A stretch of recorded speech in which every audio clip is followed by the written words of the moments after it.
Great pleasure to welcome Margaret Cederoth from the California High-Speed Rail Commission, Director of Planning and Sustainability. Meg is an urban planner with 2 decades of experience working in sustainable infrastructure, land use, and transportation planning. She was appointed by Governor Newsom in 2019 to be the Director of Planning and Sustainability for the High-Speed Rail.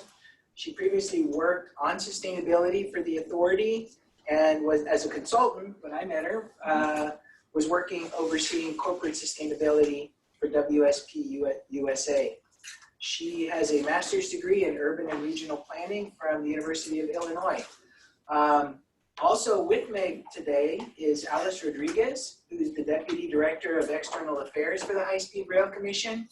And Alice won't be speaking today, but she's available for questions after, and she supports the authority's efforts to keep stakeholders engaged in the project, including all of you and everybody out there in the ether.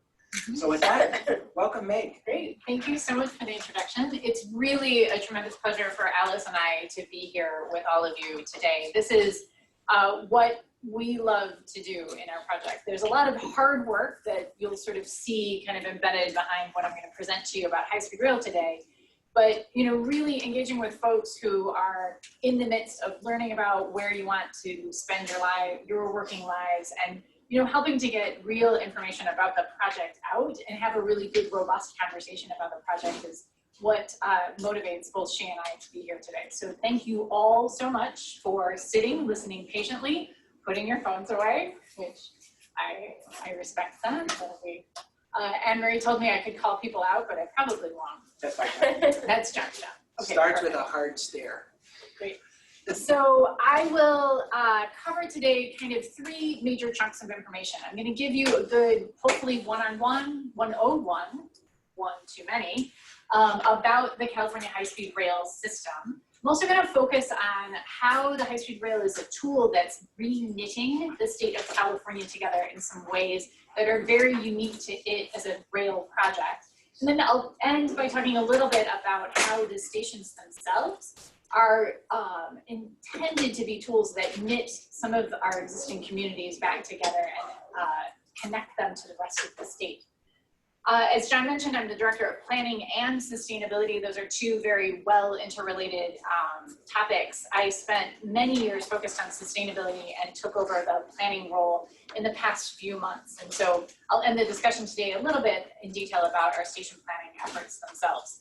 So I really appreciate when I start a presentation knowing who has taken high-speed rail. So a show of hands, people who have been on high-speed rail. High-speed rail in any place? High-speed rail any place in the world.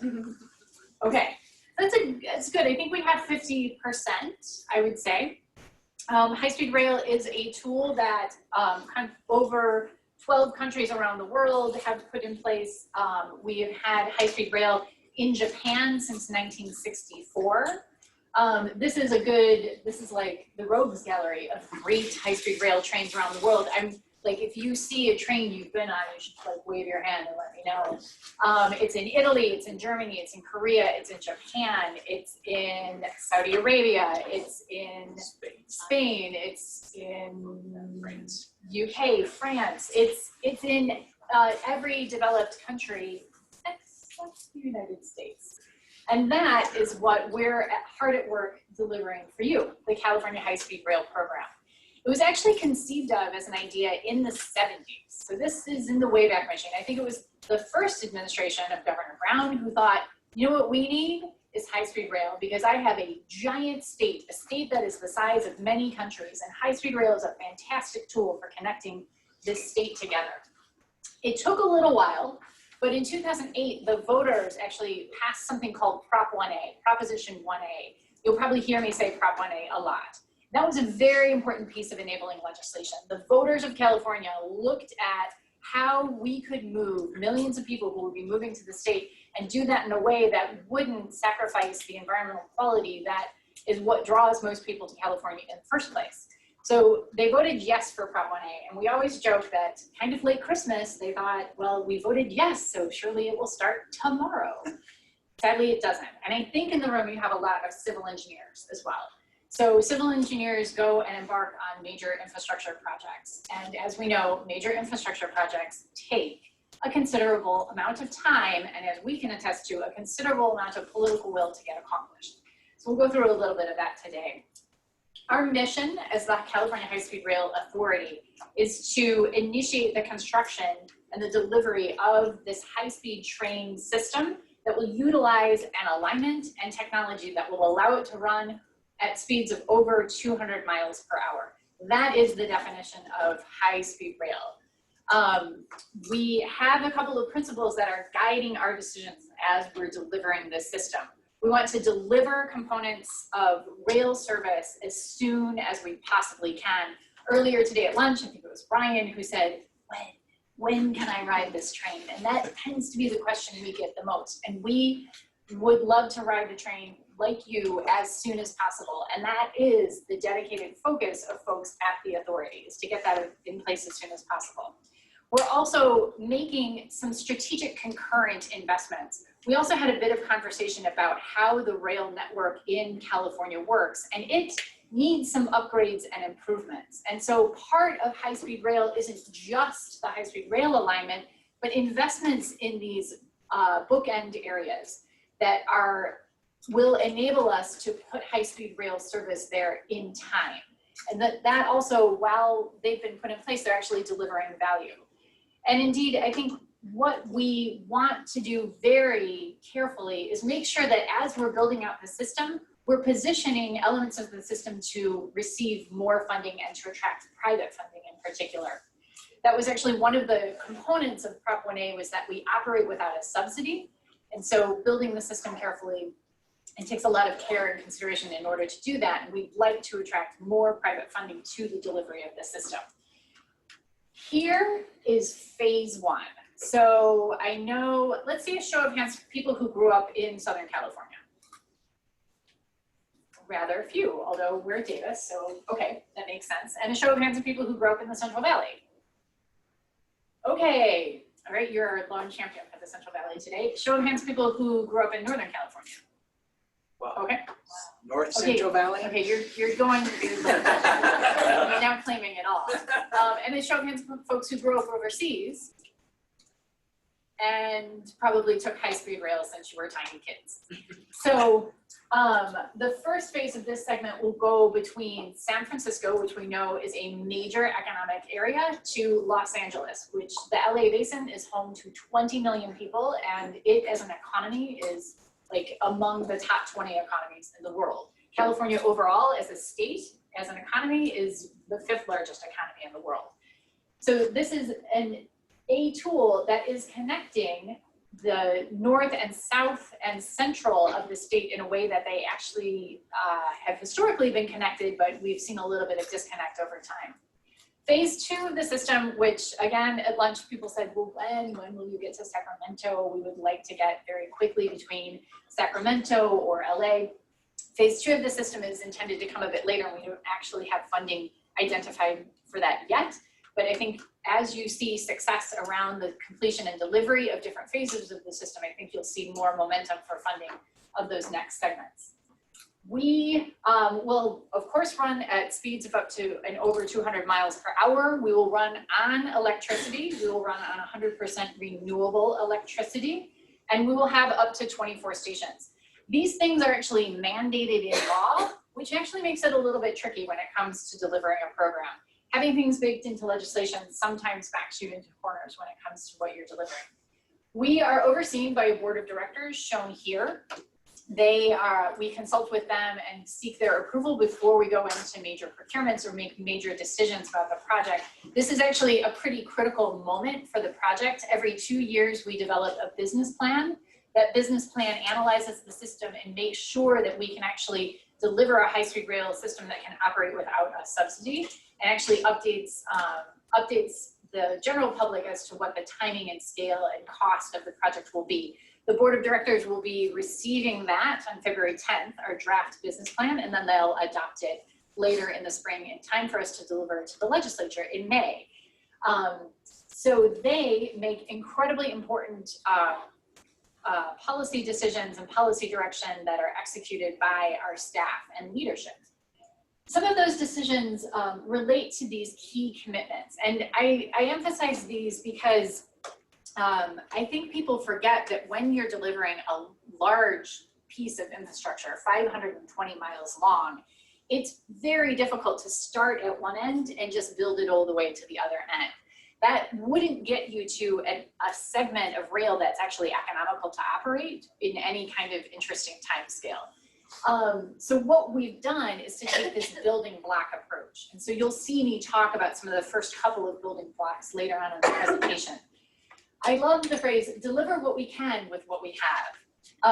That means we know from our existing funding sources, we have $20 billion.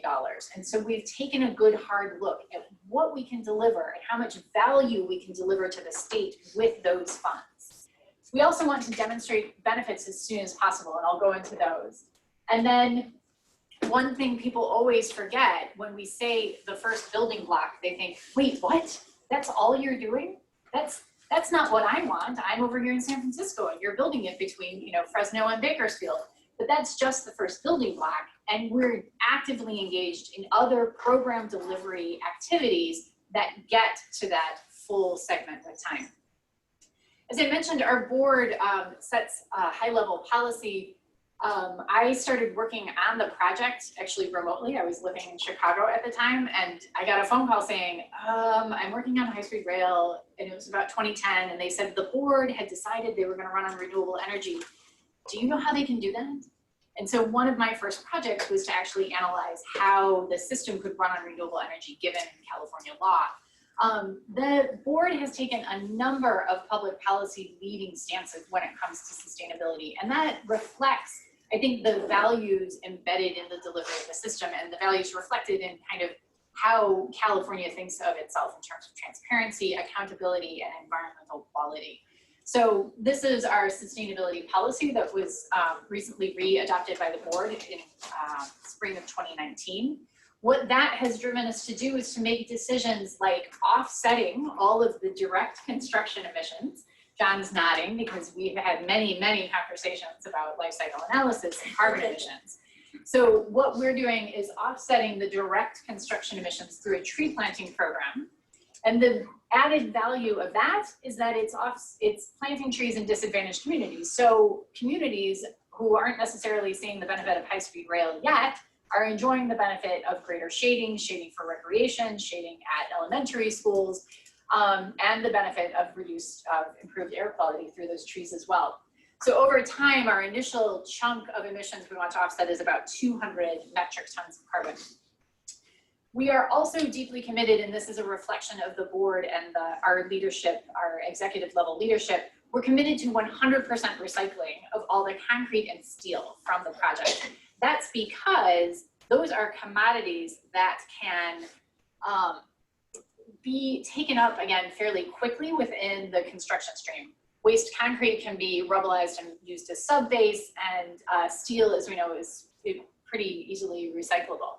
There's a pretty robust industry for that. We've also required that 75% of the rest of the materials be recycled, and the results have been tremendous. There's no project at this scale that has ever recycled over 95% of all materials. That's over 270,000 tons of material that we've kept out of a landfill, which I've worked, as John mentioned, for several decades in sustainable infrastructure. And to me, as nice as something is when it operates, and high-speed rail is going to be fantastic when it operates in terms of sustainability, it's important that as we're building the project, we do start to make a difference in some of these critical areas relative to sustainability. That's the comprehensiveness of our approach as advocated by our board is reflected in some of the benchmarking that we do every year. This always cracks me up because it's the worst acronym ever, RESB. It's awkward for me to say. It stands for the Global Real Estate Sustainability Benchmark. But behind this, and hear this if you're working on infrastructure, the folks who are investing trillions of dollars of money into infrastructure, the private equity investors, are increasingly interested and insist upon projects being able to articulate their value in terms of environment, social, and governance indicators. You know, they're looking at investments that have thought through their impacts relative to climate change, relative to resource scarcity. And so instead of the investment sector and the financial sector going, yes, yes, nice, nice sustainability over there, it's actually front and center of these investment decisions. Here is a picture. I'm not sure what will convince people, but the project is not dead. The project is in construction. These fine people right here are actively pouring concrete into a new arch span bridge that was across the San Joaquin River. So the project is in construction. The project is alive. In fact, those folks are working very actively on what our first building block is. It's the first 119 miles of the project. We received a federal grant in 2008, and that federal grant came with a few strings attached. And one of those strings was start building now in the Central Valley. There's a very important reason that we did that. One of the benefits of having this 119 miles is that we'll have a 119-mile stretch where we can test and commission our trains at speed. It's important we do that because there are no high-speed rail trains right now in the United States. There's no way to prove that this is safe and ready for operation except by building a test track. And this reflects that first test track. But we are definitely not stopping there. In fact, this is what we're aiming for. We have enough money to get from Merced to Bakersfield, which is actually a fairly robust it's a fairly robust market when it comes to rail operations today. And we'll be replacing existing rail service that currently takes about 4 hours to get from Merced to Bakersfield with something that will take 90 minutes. That's transformative when you think about moving from place to place that quickly. So this 119 miles, 171 miles rather, is an extension. Will the pointer work? Previously, we ended in Madera, and as our CEO likes to say, somewhere here around Poplar Avenue, right in the middle of an orchard.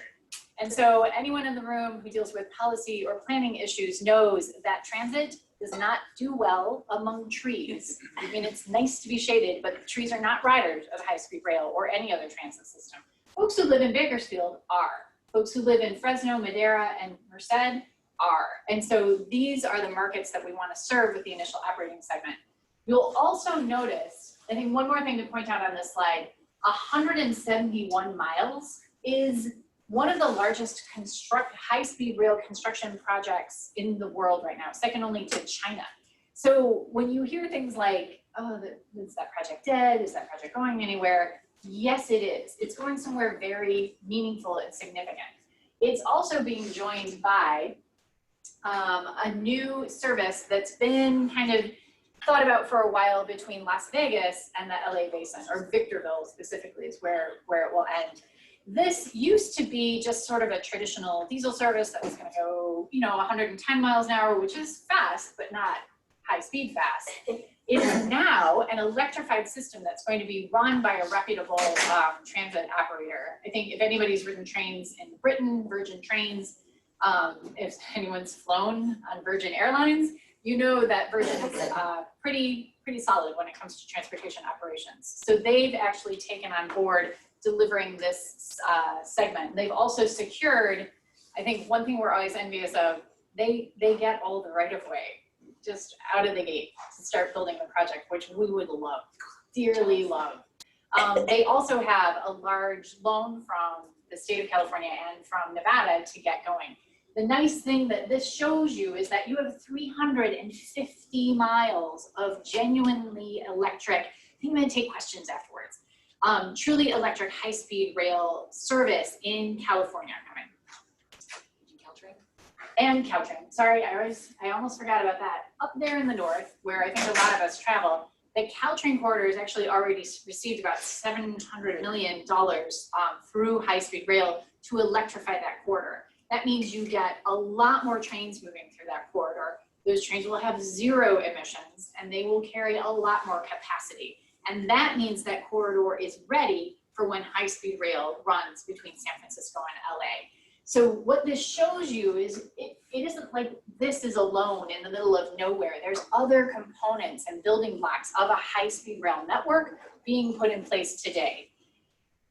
This is important to emphasize. And you think, great, it's a matrix talking about environmental documents. But that is a critical component of the project delivery process. This allows us to complete the planning on the project and move into more detailed design, and very importantly, to move into right-of-way purchase for those corridors.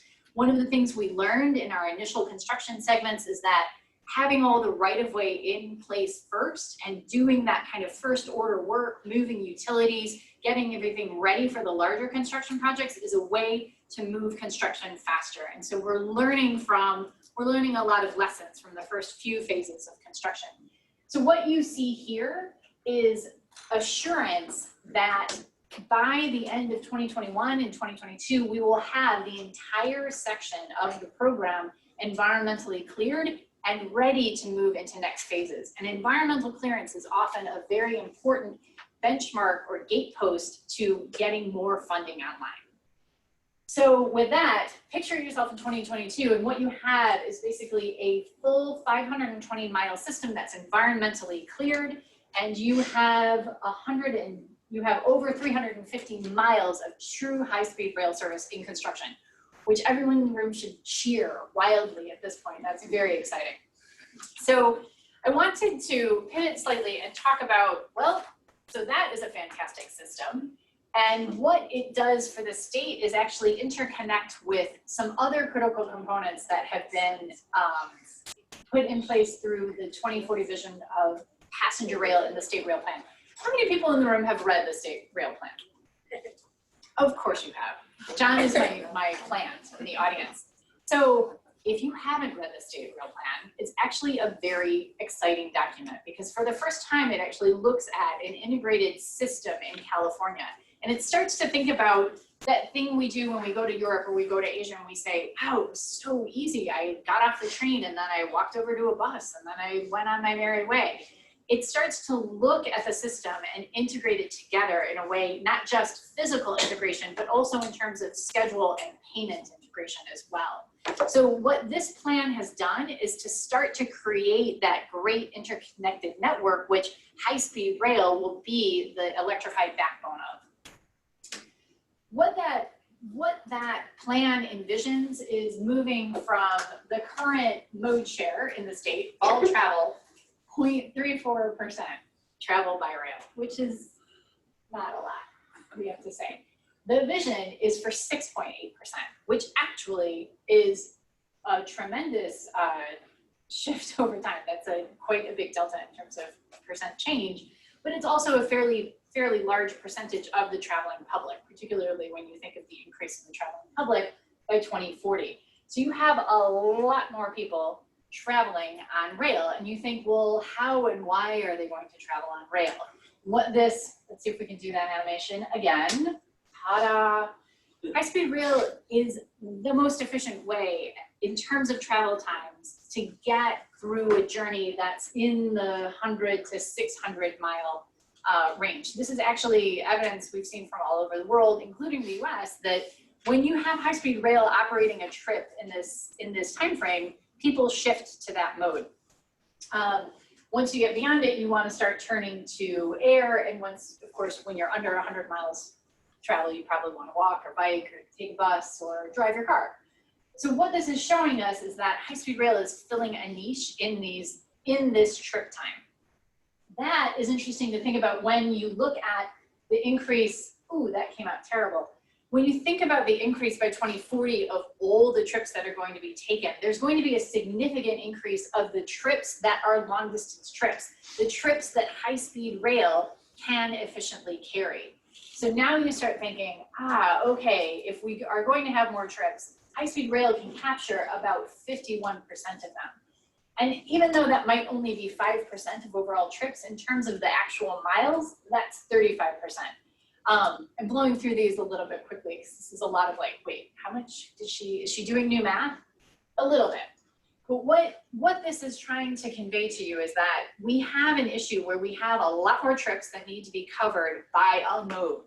And high-speed rail is an efficient mode to carry those trips. And not only is it just in terms of travel time efficiency and energy efficiency, a great way of handling those modes, it is definitely less expensive and definitely less land intensive than the alternatives. This is the slide where I know John is going, I'm gonna talk to her about that slide later. But just wrap your head around the fact that to deliver the same carrying capacity of high-speed rail, you'd have to build significantly greater infrastructure in other modes. And you would never achieve the same level of greenhouse gas emissions reductions. And this was a big topic during lunch today. High-speed rail starts to capture some of the air market, which is a little bit slower than other markets to decarbonize. It captures a significant amount of the automobile network. Even as green as that automobile network becomes, you still are able to shift people out of high-speed rail, and you still see a fairly good contribution to the reduction of greenhouse gas emissions annually. Just talking a little bit, I know I touched on very lightly the idea of sustainable development and why we voted for high-speed rail in the first place. Just again, picture in your mind interconnecting California. And I mentioned that we were, because of our federal grant, we actually started building in the Central Valley when we started. And that's in part because back in 2010, that area was not recovering from the great economic meltdown the same way other areas were. So you had a significant amount of unemployment. So while we may have gotten really fast into construction in order to spend our federal grant money, the result has actually been very positive. This is one of the reasons people engage in infrastructure projects to begin with.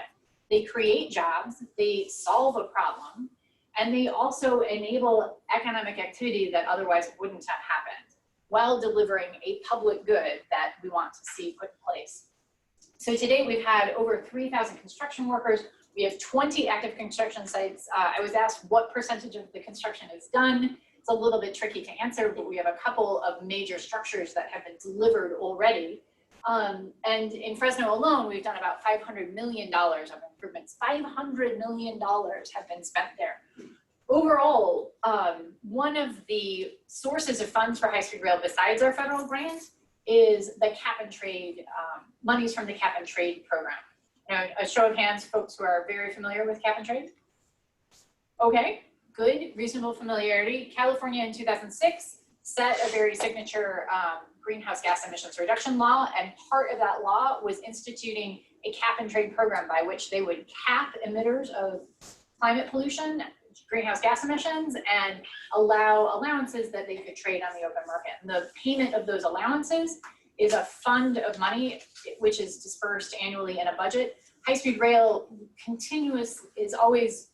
receives a continuous appropriation of 25%, which sounds super wonky because we work in Sacramento, but that means that high-speed rail actually has a local dedicated source of funds, which is incredibly helpful when you are thinking about long-term infrastructure delivery.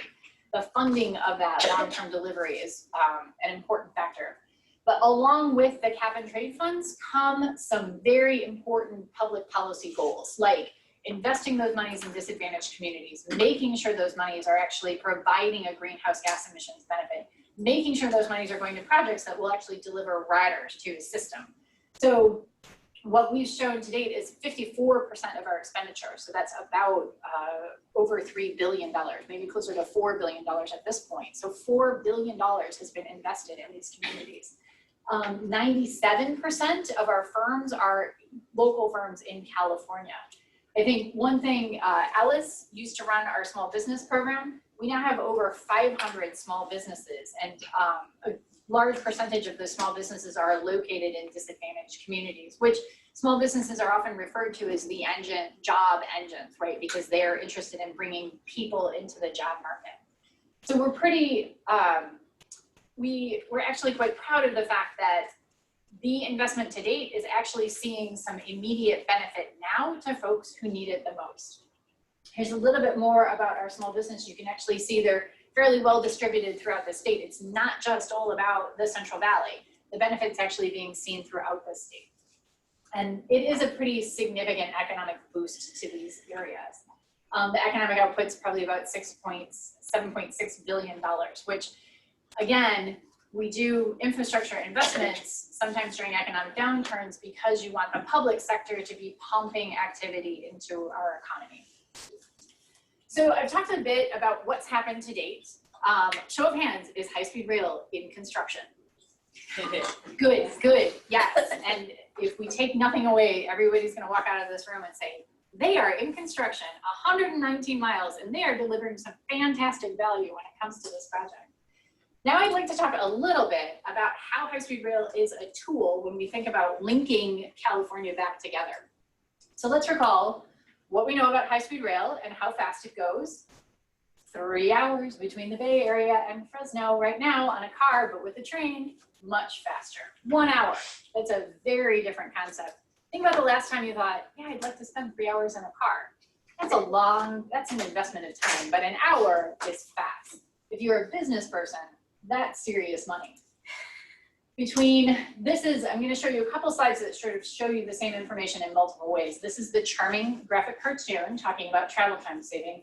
This is, as we were laughing earlier, people rarely think in minutes, but it takes in a car right now to get from downtown LA to downtown San Francisco 412 minutes. That's multiple hours, about 6.5 hours if there's no traffic, if there's no congestion. You can see that high-speed rail and the plane are somewhat on parity. However, there's a lot more productive time that you can have in high-speed rail than you have in a plane. You're also, subject to a lot more variability and wait times when it comes to the plane due to our friend called the weather. So what this is about to show you is you need to start thinking about, okay, if I had 2 hours to spend, how far could I go? And on high-speed rail, you can start to go places you wouldn't have conceived of before. You can see that with high-speed rail, the travel between Northern California and the Central Valley and the travel between Southern California and the Central Valley starts to overlap.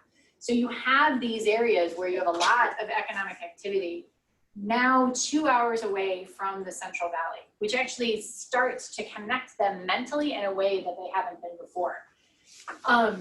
I know occasionally, and this is definitely not the room that thinks this, but sometimes we'll talk about, oh, let's look at examples of high-speed rail around the world and what they've done in terms of, changing the planning dynamics. And people go, well, that's another place, and it isn't here.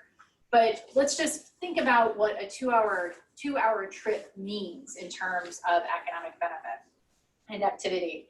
In the UK, there's a couple of studies that show us that 2 hour window has a particular resonance when it comes to economic activity. In Japan, there are a couple of towns that have seen, as they've come online and been within a 2 hour window of some of the major corridors, are now either like greater tourist hubs or actually just greater secondary economic markets.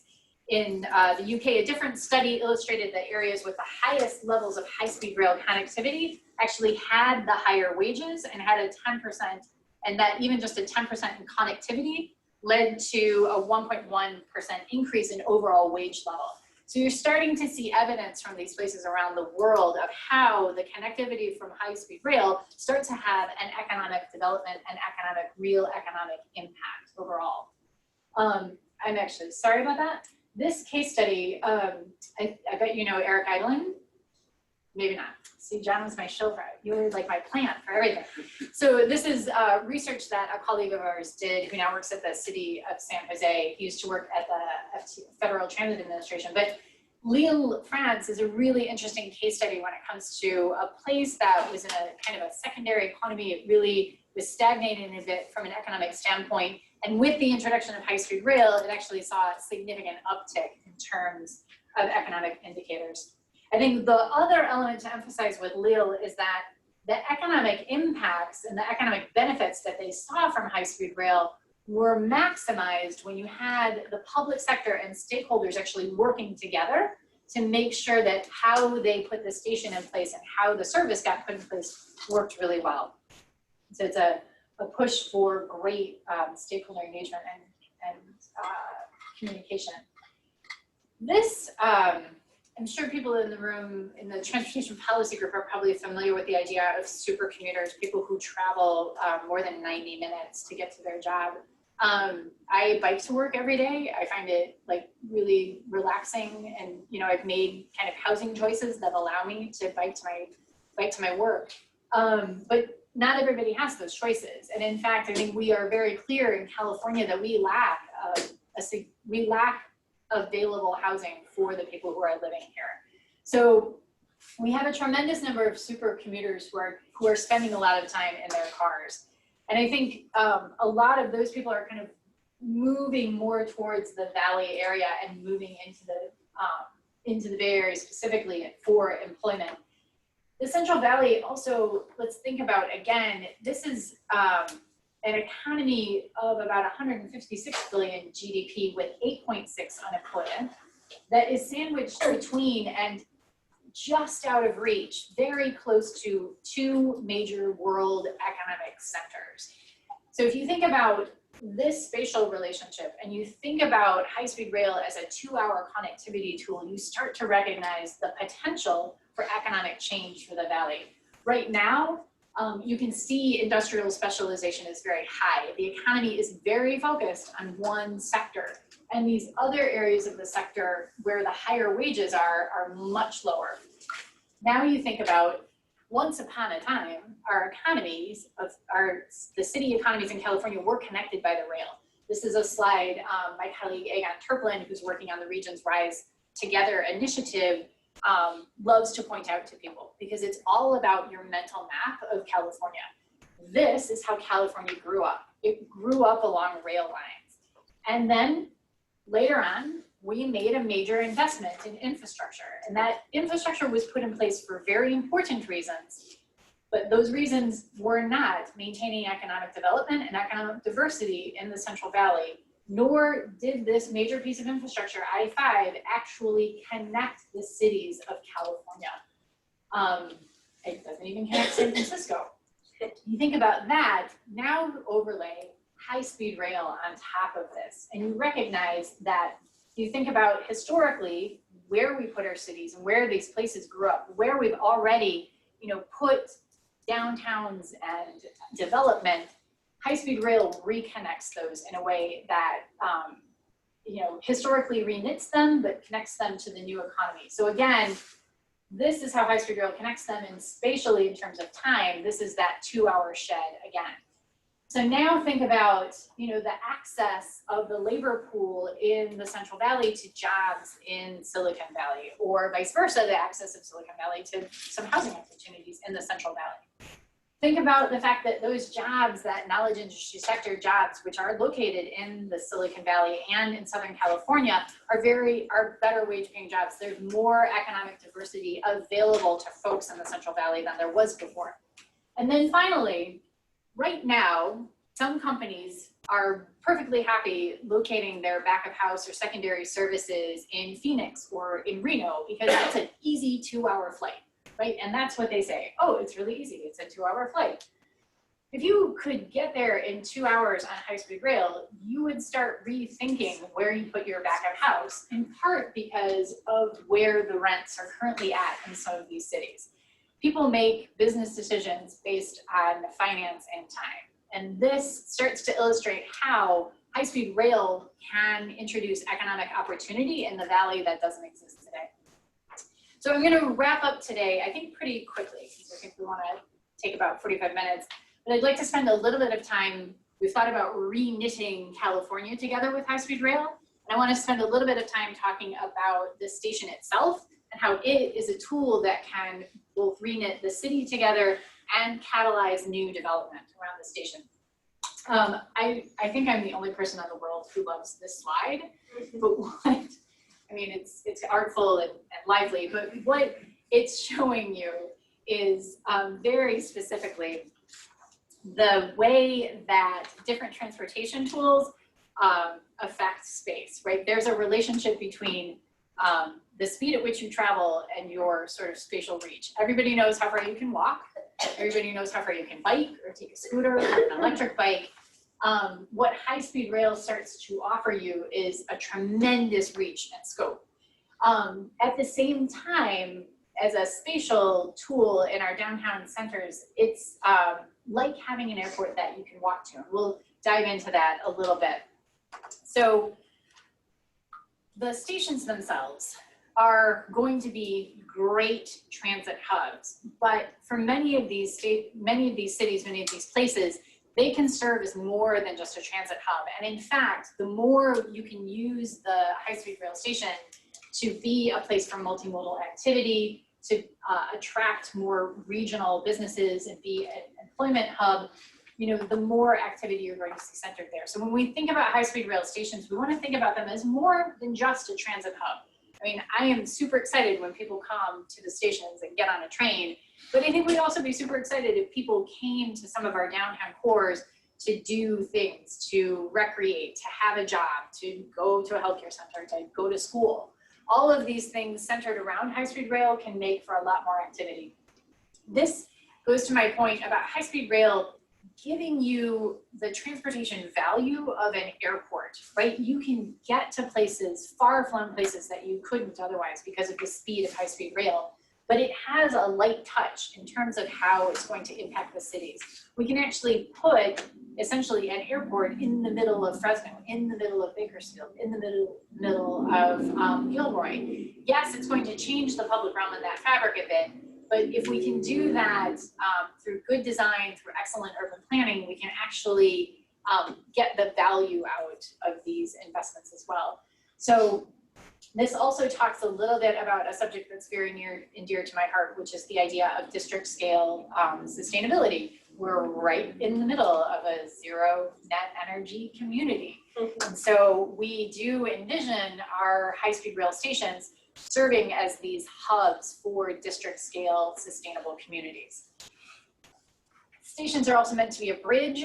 I think we're all very familiar with the way some of our infrastructure inhibits our access to things like water, because we put our infrastructure there because that was a convenient place to put it there in the 1950s. And now we're rethinking that because we would like to actually use our waterways for more than just transportation and extraction. We'd like to recreate around them or put housing around them. High-speed rail, I showed you the Santa Fe map. I think in some instances it did actually create a few circumstances where you have that phrase, the wrong side of the tracks. And so what we're endeavoring to do in putting high-speed rail stations in is to knit across both sides of the rail system so that there's kind of equitable access from both sides, and it creates a bridge across these communities. We're also very focused on human-centered design, and this might be one of the hardest things to get done because people, you want to kind of put in place maybe a signature iconic building, but we always want it to be very responsive to human needs and the human scale and what we need as customers, right? There aren't just widgets getting on high-speed rail trains. These are people with daily needs and daily activities. And so the idea of human-centered design means you're actually focused on how you feel moving through the space, and the space is actually very responsive and easy to get through. I did say that these will be more than just transit hubs, but for sure, they will be excellent multimodal and new mobility enabled hubs. And in fact, they're intended to be this aggregation of mobility choices, because if you've jumped on high-speed rail in San Francisco and you zip down to Bakersfield, you definitely want to walk off the train and then be able to jump on a bike, a scooter, into an autonomous shuttle, whatever mode I haven't dreamed up, but no doubt y'all here are at Davis, and get to your final destination, or maybe the destination is already there at the station. But what this is illustrating is, 5 years ago in transportation planning, we weren't thinking necessarily about where we needed to put the scooters, right? These have appeared in the last couple of years. And so there are new mobility choices that are going to appear that we're going to need to think about. And so my challenge as the director of planning is to work with communities to think about, all right, how are people going to access the station? Where are they coming from? What are their mobility choices? And how do we organize them at the station so that it is very intuitive and easy for people to get in and out of the station, and that we've created a good hierarchy for how that access happens. And you don't have the classic pedestrians crossing a parking lot with no sidewalk, or having to pass the bus lane, and everybody knows how fun it is to walk in front of buses. So, we are really thinking through these discrete decisions at the station site itself. This is a little bit about Montabaur, Germany. I think I mentioned earlier that, yes, evidence shows us that the investment of high-speed rail makes a tremendous difference for cities. And this city actually found that by putting a high-speed rail station in, they saw over time they had grown to 2,000 jobs, they'd added 80 companies. This is really a place where nothing was happening. And now you have a center of economic activity where there wasn't one before. This idea is that you're attracting many different, think about all the things you do in your daily life, right? When you were little, somebody dropped you off at school, maybe you walked, maybe you took the bus, but there are many trips that we take every day to our jobs, to the shops, to maybe the movie. All of those different trips tend to be very spread out in the US. That's how we've done our planning for the past couple of years. And now what we're trying to do with that high-speed rail investment is to catalyze development to come back into the downtown, to infill some of these places that are ready to receive development. And by moving these destinations closer together, it becomes much more logical that you might, instead of taking a 1-mile car trip, take that by bike or by scooter, or you might walk. So if these are close together, you'll do that. If they're still 5 or 10 miles apart, unless you're intrepid and want a bike everywhere, you might take a car, or maybe there's good transit service. But the point is that high-speed rail actually serves as an organizing principle for the Central Valley and for these other communities to move destinations closer together and to catalyze infill development. I think that's very important because in California we have, as this shows you, you kind of get further away and you want to be moving people closer to high-speed rail and leaving this agricultural land and open space to provide the value that it provides the California economy, right? Our economy is very strong in terms of agriculture. We'd like to keep that land in agricultural productivity. We have one of the most enviable natural environments in the world. People travel from around the world to come here to visit our amazing parks and spaces. So we'd like to keep those as open spaces as well. So by kind of reducing the pressure on our natural and working lands, because we've moved some of that development into the downtown, we actually keep them available for ecosystem services and just the delight you might take in the natural environment. High-speed rail also has committed to one-to-one offsets of the agricultural land that we have taken to build the rail line on. We've replaced in kind with in perpetuity conservation easements for ag land, as well as habitat mitigation. And one of the benefits of having a mega project is that our conservation dollars can go toward these larger parcels that give you landscape level mitigation. So instead of just doing one-to-one replacement of little habitats everywhere, you can do kind of a matrix of habitats contiguous with other habitats as well. This is in the wrapping up phase because I'm very excited to get questions from people, but stations and station area planning is the work that my team undertakes in very close coordination with the cities that you saw, those station cities along the alignment. They've all received some funds to do station area planning because they needed to adjust their specific plans in the station area or their general plans to make sure they were ready for high-speed rail as infrastructure. But now we're undertaking very specific station site planning to understand, that's the area in blue up here is what my team focuses on, is the station site. So we're understanding, where are access modes going to come in, what are the facilities we need to put in place. We also want to be working in partnership with the cities to understand, what is the public sector investment and what is the public-private sector investment that can happen on these sites. High-speed rail station characteristics, as you can see, we have a big lift. There's a lot we want to do with these stations, including very high-performance, sustainable design. And I just want to close talking about that a little bit. I know to some people it might seem a little bit modish to talk about sustainable design, or it's just a regulatory requirement for some people to deliver zero net energy buildings. But to us, it's part and parcel of the ethic of high-speed rail. Right? These are places that are meant to exist for the next 100 years. And so as we think through what's going to happen in these cities, we want to think about sustainable design and district scale sustainability, enabling infrastructure that lasts for the next 100 years, the next century, the next 100 centuries. Maybe it will. But just thinking about resilience and thinking about the discussion we had, well, what I presented to you and we're about to have a discussion on, high-speed rail actually introduces some resilience aspects to the state of California. We talked a little bit about this at lunch. Resilience is in part of making sure we can withstand some of the impacts we see relative to climate change, the shocks and stressors that are going to increasingly come to us. High-speed rail actually provides a little redundancy in our transportation network, right? If our airports are down because of weather, you can still take high-speed rail. You know, if we're working on resilience in terms of the electricity system, you know, if bits of the grid shut down, you can still take high-speed rail. If there's a wildfire, you can put 1,000 firefighters on high-speed rail and zip them through the state very quickly. So we think about it, and the state of California thinks about high-speed rail in terms of resilience and adaptation relative to climate change.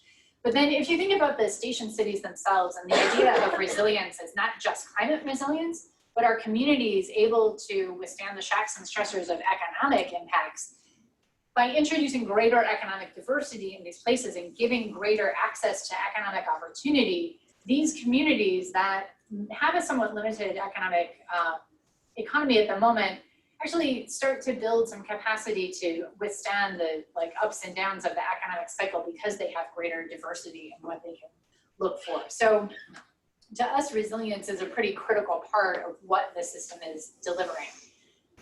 In coming soon to you, soon in the late 2020s, we will have high-speed rail in the Central Valley, and you will be able to access the system and move very quickly from destination to destination. So that is a very quick, broad overview of the high-speed rail system. And now I am extremely excited to take questions.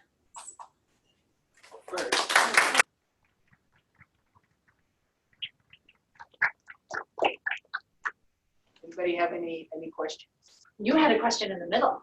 Yeah. It was a very specific question, but I have many. I guess the question I thought of at the time was, you know, you had said that the right-of-way was easy to attain for Virgin. I wanted to unpack that a little. Oh, sure. What were the differences that made it easy for them versus California? Well, they're going to operate within right-of-way already owned by the state of California. And so they were provided that right-of-way to operate the system on. And so that's done. So why wasn't this project provided? Because that right-of-way already existed in a corridor that the state of California owned, whereas high-speed rail high-speed rail was, we had a programmatic ERR in the mid-aughts, so 2006, 2008. Our environmental documents where we've narrowed where we're going to put the project is what allows us to do right-of-way purchase. So we get records of decision.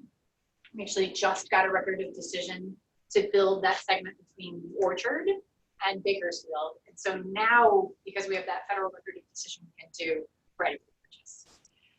But I mean, if you would like to, Yeah, I think too, if we were building along the I-5 corridor, sure, we could do like Virgin Trains because they own the right of way between both lanes of the freeways, and you can build right down the center. Yeah. And that's what they're going to be doing on the Virgin Train section through California for most of it. Right. But we're not, if you do that, you miss the economic, all of the, I mean, a quarter of her presentation was about what that does to California to put the high-speed rail along that, what is essentially the 99 corridor. Part of the reason I-5 was built where I-5 was built was because of land acquisition. It's the difference, if I can put a point on it, it's the difference between Baker and Bakersfield. You know where those are? Baker's in the middle of the desert. It's also pure desert from Victorville to the Las Vegas. And the valley on the east side where the people are is 150 years of cities and farms. An expensive farm, very valuable. That the farmland is worth, right now, the farmland is worth $20,000 an acre. although we love being in population centers. That's the point. We're super greedy about riders. Can I ask a question related to that? Bakersville, is it on the phase 2 line to San Diego or no? Oh, Victorville. Victorville, yeah. Victorville. Let's go back. Bear with me.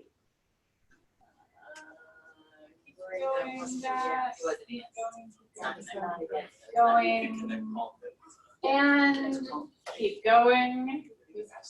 Nope, it's right there. No, actually, Victorville isn't anywhere near the line yet, but there is planning underway called the High Desert Corridor between Victorville and Palmdale. Palmdale is in phase 1 of high-speed rail. And so what's interesting is, I know I spent kind of focused on a lot of kind of Northern California economic statistics, but it's also incredibly interesting to think about what happens when you have two high-speed rail systems meeting in Palmdale in the foreseeable future. We'll have our environmental clearance to Palmdale late this year, early next year. Early next year. Yeah, so way in the back. So you did a lot of like case studies of like Europe. So what are the differences, similarities, and challenges that you found from the studies in California? Now, great question. And I love being at a research institution when questions of research come up. There is certainly more study to be done, actually, to maybe understand some of the nuances between the California context and like a European or Asian context. I'd say one thing that always jumps out in studies of how systems are delivered in other places is that we are a state within a federal system as opposed to a like one federal and state government delivering a thing. And so often, you know, our colleagues from other countries will be like, wait, like you don't have, like in the UK, they're like, wait, you don't have all the money? Like the sovereign nation didn't just give you all the money? No, we have a lot of money to do something really great, but we still need more funds to come from there. So that's one of the differences. In terms of the nuance of like, you know, I like emphasizing the idea of that, of, you know, here's an economy and 2 hours away by train, here's another economy, or 4 hours away by car, 2 hours away by train. What's the difference you get in the economies between those two places? And, you know, I'd say there's a lot more similarity you will find at that granular level around economies than if we just spend time talking about like, the difference between how systems are delivered. And I always welcome more study and research into how we might anticipate the California high-speed rail system affecting the economies of California. And you know, there's a couple of studies. There was a drive initiative that the Fresno Foundation did, kind of looking at, okay, what I think a lot of these stats actually came from that. So it's, we're starting to see a lot more research happen around what can take place. Here's our geographer about to ask a question. So this is like, I'm glad you brought this slide back up because this made me think about something you mentioned. This is just about that peninsula, San Francisco to San Jose portion. Yes. You mentioned that Caltrain was given funding to do electrification. Yes. I also remember reading recently that Caltrain is going to increase its frequency to like every 15 minutes or something like that. Yes. So are you going to be sharing track with Caltrain, and does that mean there's Yes. a speed kind of decrease happening there? That is a great question. There's a lot to unpack in there. So yes, they're increasing their frequency, and they can increase their frequency because they're electrifying. And also they're implementing positive train control, so they have a lot greater accuracy about what's happening with the trains. But along with that, we have agreements in place that allow high-speed rail trains to operate at the necessary speeds. You know, and you know, there's a lot still, of course, to unpack in terms of planning, but they do work together to achieve the travel times that we're talking about. Yeah. So I'm going to go to her, and then we'll come back to you. Okay. Thank you. Actually, it's related to your question. I was curious about how the high-speed rail is going to interact with the existing services. For example, Amtrak. Yeah. And if you have any idea or estimation, if that service it will improve by having this high-speed rail. Right. Well, I mean, you're talking there's, you know, as we, you know, our business plan will come out in a couple of weeks. I think over the next year, you're going to see a lot greater clarity around what's going to happen in the Central Valley corridor. And so alongside that clarity will be a lot more discussion about how the, you know, rail kind of works at a couple of different scales.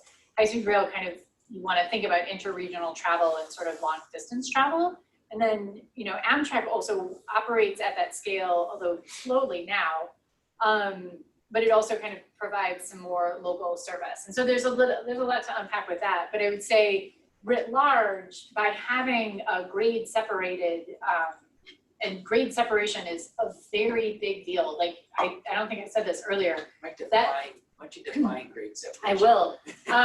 What I showed you in that phase 1 alignment is only high-speed rail operating.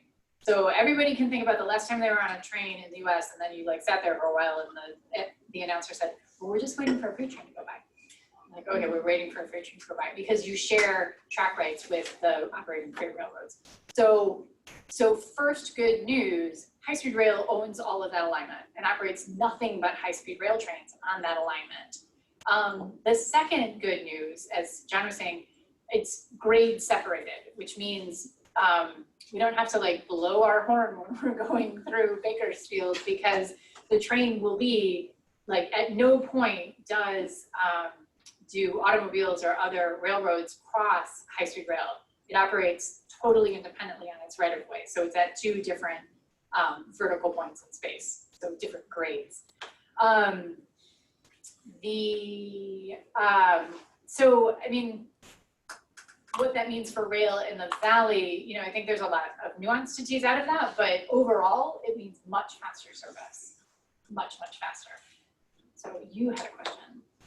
Yes, so you mentioned you will get a cooperation with Virgin Trains for Las Vegas. Yes. And so I guess you determine with what kind of operation system, hardware, or kind of standard will be adopted by the California Speed Rail. Mm-hmm. And otherwise you cannot get an integration with Yes. the trains. And there are other projects in the United States as well, in Texas or Yes. Florida and other states. Yes. And would you have one standard in the one nation for the future cooperation with other companies?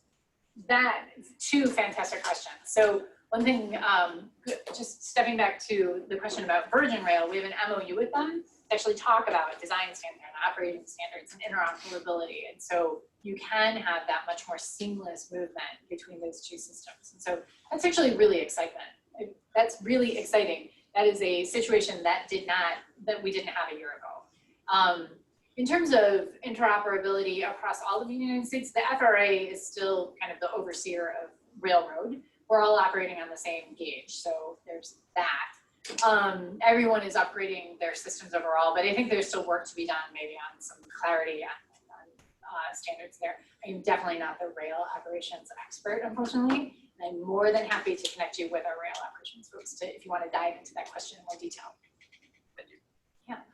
Yes. Quick question. So it's mostly Central and Southern California, right? So why isn't there any major stations north California? There are. So this is a. But define true north? Yeah. No, there's a lot. I feel like there's a really great Chico representation. See, I'm from the city, so I'm from.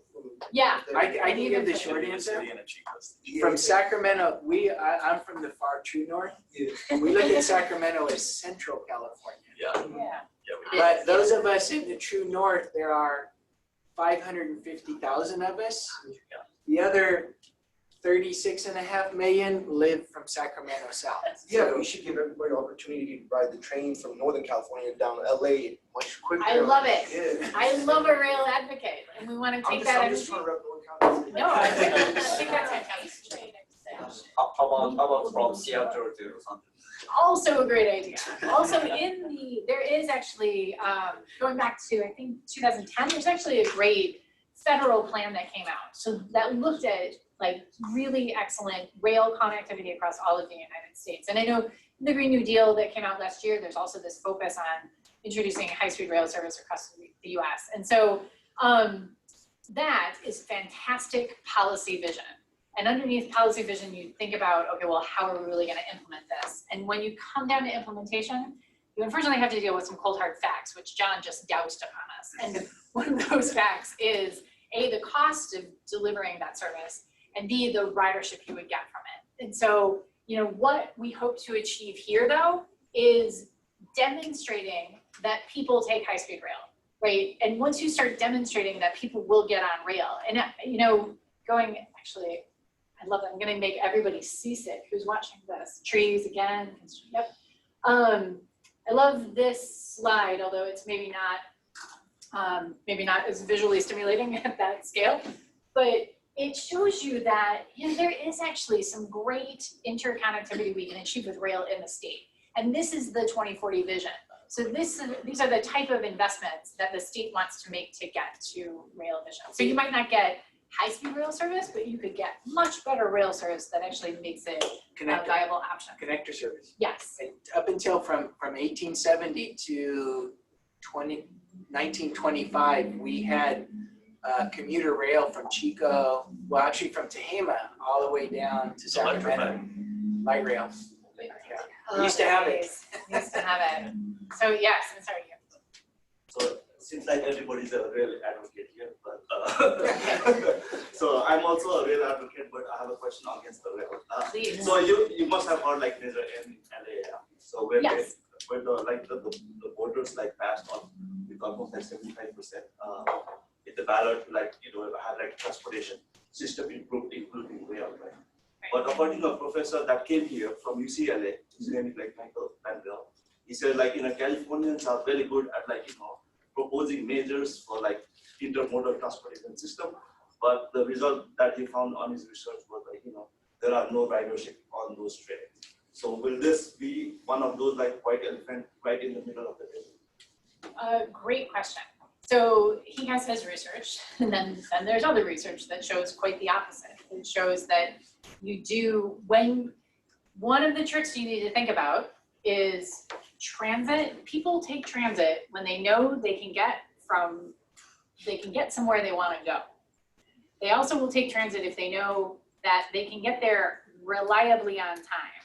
So unfortunately, in some of our corridors, I won't name them, but some of the corridors in the California, there is,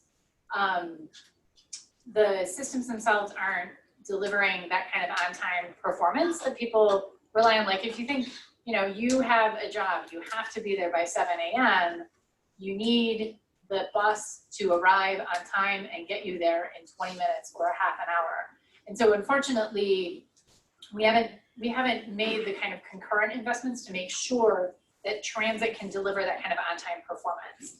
I actually think it's great to have, kind of those voices in the conversation, because they actually challenge you to think about everything you need to put in place in order to make systems work. I think that it also speaks to, this is change we're talking about. We're changing habits and behaviors, and change takes place over time. And I think you actually do kind of see some ups and downs in transit ridership over time. If the price of gasoline were to double tomorrow, transit ridership would definitely increase. And so there's a lot, I think, to go into when we start talking about like, okay, how do we make this genuinely competitive? I'm so excited that now all these many hands have gone up. So actually, wait, please, and we'll come back. So you spoke about how the tech industry and information services, the IT industry would benefit and would make California more competitive. I mean, right now the condition is that we are missing out on opportunities where people are moving to Austin or other opportunities. I mean, housing is a big problem. So do you foresee, or are there any studies about two aspects basically? One is the more skilling that would be required to be done for all these people who are in the Central Valley, who would be now able to commute to San Francisco or bigger economic activity generators. Is there a skilling aspect, the human resource aspect to it, to the entire plan? And the second one is there is going to be more and more increased migration of IT kind of intellectuals.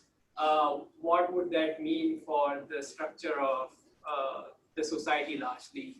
And would migration cause a kind of problem? And are there any concerns around it? Those are a lot of great questions. I hope I can do justice to. So yes, I would say that Fresno and Bakersfield and Merced think a lot about the duality you pointed out, like, wow, we want to attract knowledge sector economy here because we would like higher wages, we would like people to have more choices for jobs and better, just a better economic outcome. But wow, also we want to make sure we've wrapped that drive for economic development with the other policy instruments that you need to make sure you're kind of keeping a diverse community there. And so I think they're in the process of kind of thinking about that. The Regions Rise Together initiative is a lot about thinking about how the region can do that type of planning to both attract new economic development, but also keep kind of the value that they have there. And then I think your first question was about scaling, about sort of maybe workforce development. And again, California is an incredibly interesting place to work and to work for, because like people do think about policies in a pretty comprehensive way. And so alongside this idea of, let's diversify the economy of the Central Valley, there is this focus on education and workforce development as well.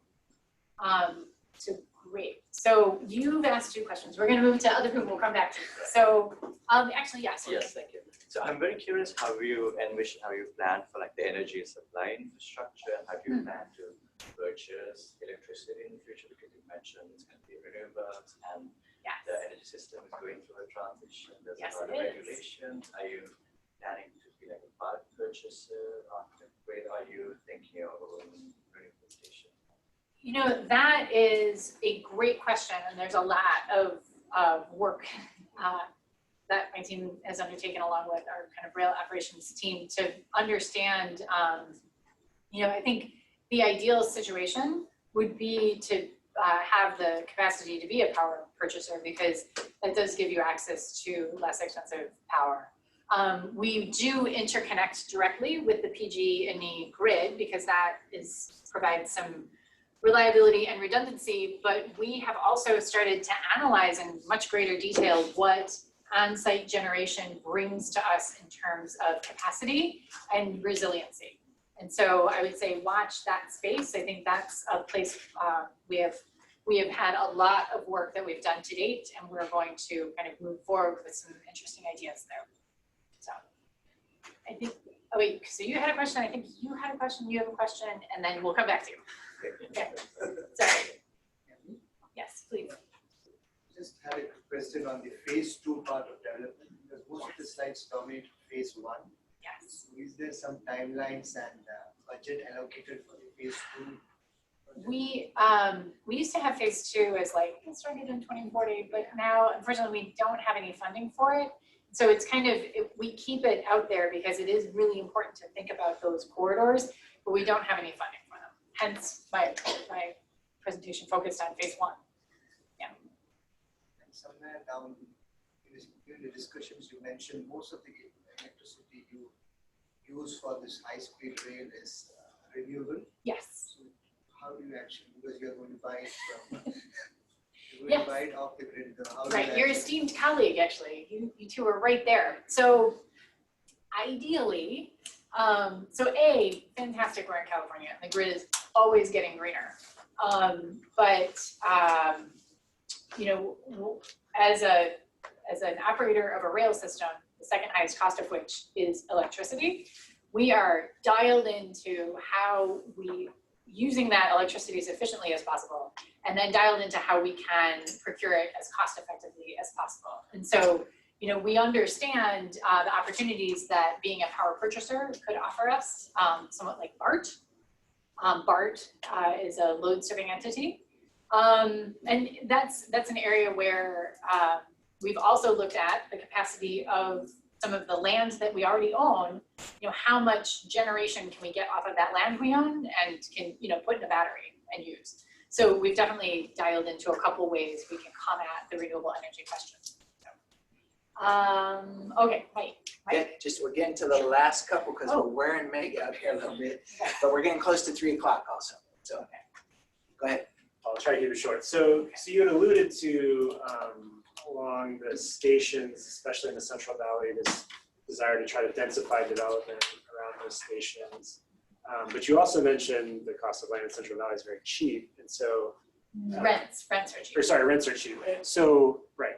So I guess the possible concern I see is kind of the sprawly development, kind of bedroom communities around, 10, 20 miles out of these new stations popping up. Like, does High-Speed Rail Authority have any levers to kind of try to encourage dense development? Or are those cities planning for that? Or like, how can we stop that from happening? Like, how do you actually keep those open spaces open? Sometimes we joke that it's our charm and affability that attracts people to the high-speed rail station.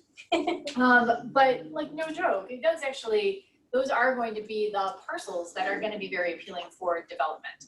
So that's one thing, acting as an attractor.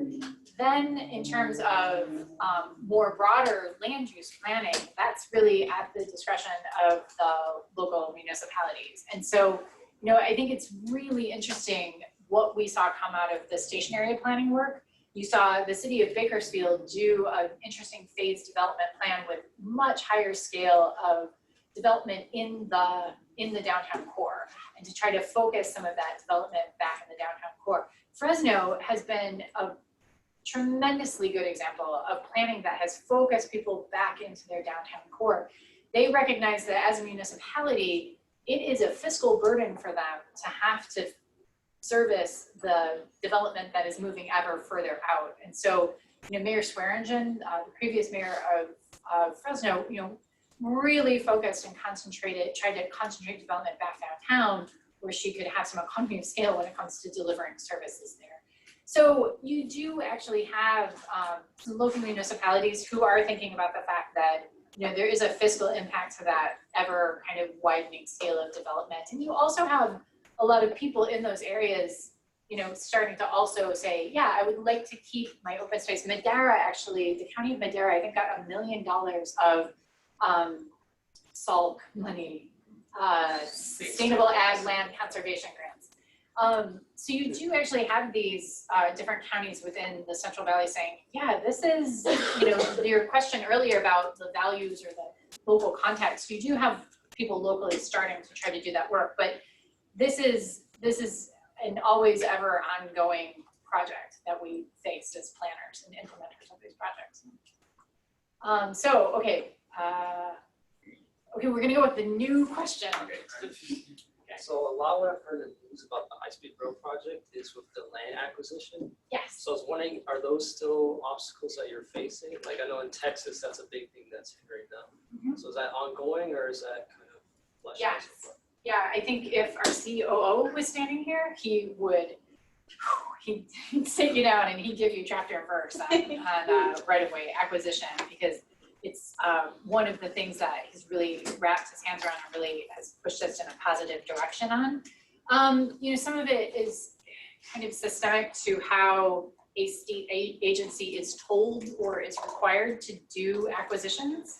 Some of it is a lesson we have learned and we have taken on board, and the CEO, Brian Kelly, is incredibly clear that we've learned this lesson, which is when you finish design for a segment, you know exactly the limits of the construction, and you need to make sure you get that dialed in so that you can buy all of the right-of-way necessary to do that. We had to move into construction pretty quickly because we had that time crunch relative to our federal grant, which we spent all of. And unfortunately that meant that some of the design, it was pretty well fine-tuned, but then the contractor found that, oh, actually I need this parcel over here to do something with. So, there's a really important lesson we've learned. So relative to having all of the right-of-way, but then also just the delivery of the right-of-way, there's been a number of initiatives within the organization to streamline that. Okay. Okay, so we're gonna wrap up our official portion.